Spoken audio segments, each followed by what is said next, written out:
के कृपा जब होई ललनवा गोदिया रोई ललनवा गोदिया रोईन हो ए धनिया पेन्ही के पियरिया चल देव घर नगरिया मानवतिया हो ए धनिया पेन्ही के पियरिया चल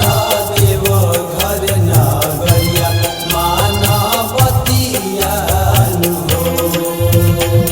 बाबा के कृपा जब होई ललनवा घर में खेली ललनवा घर में खेली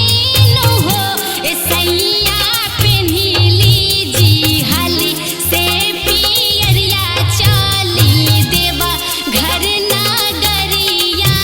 नु हो ए सैया पेन्हिली हाली से पियरिया चली देवा घर नगरिया नु हो।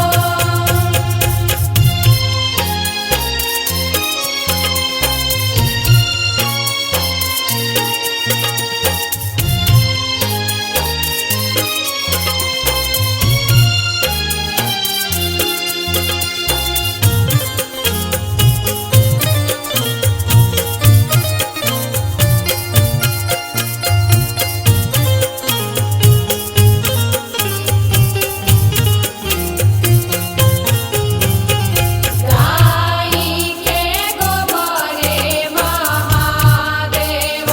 आंगना लिपाई गजमतिया हो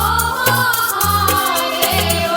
चौका पुराई सुनिए शिव शिव के दोहाई।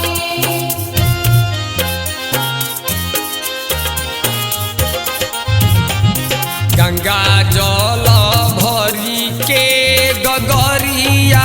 अरे बनी के कहरिया नु बनी के कहरिया नु हो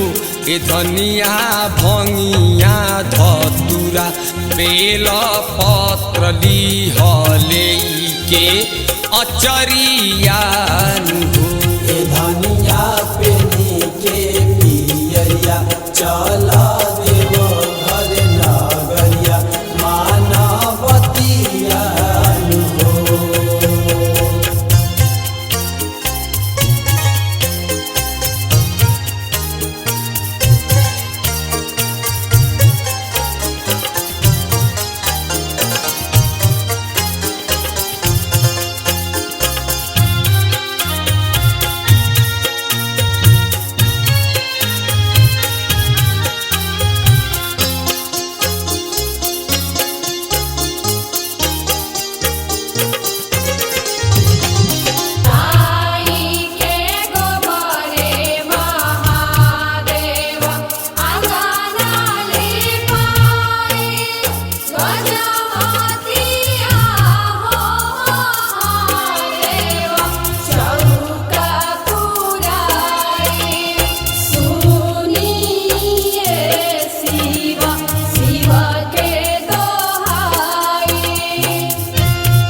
देवो के देव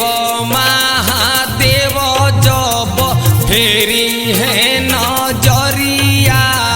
फेरी है नजरिया हो लालना पालना में खेली नाची पवरिया तो पूरा ओइसा पानावान हो ए धनिया पेनी के पियरिया चला देव घर नगरिया मानवतिया हो।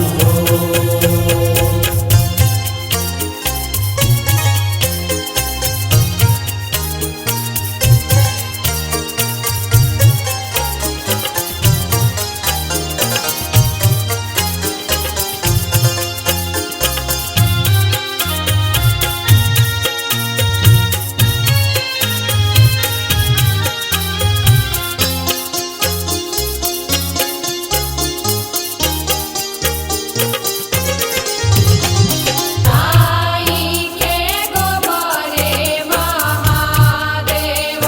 अंगना ले पाई गजमतिया हो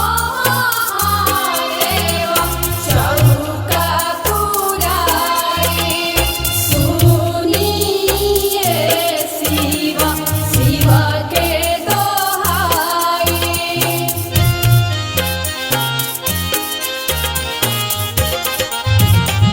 राधे श्याम रसिया के बोलाइब शिवानी के बोलाइब भजन हम गावाइब हो हरि के साथे संगे लेके जाइब कांवर हम ढोवाइब हो इसैया पे नीली हाली से पियरिया चाली देव घर नगरिया हो भोला के कृपा जब होई ललनवा गोदिया रोई ललनवा गोदिया रोईन हो ए धनिया पेन्ही के पियरिया चल देव घर नगरिया मानवतिया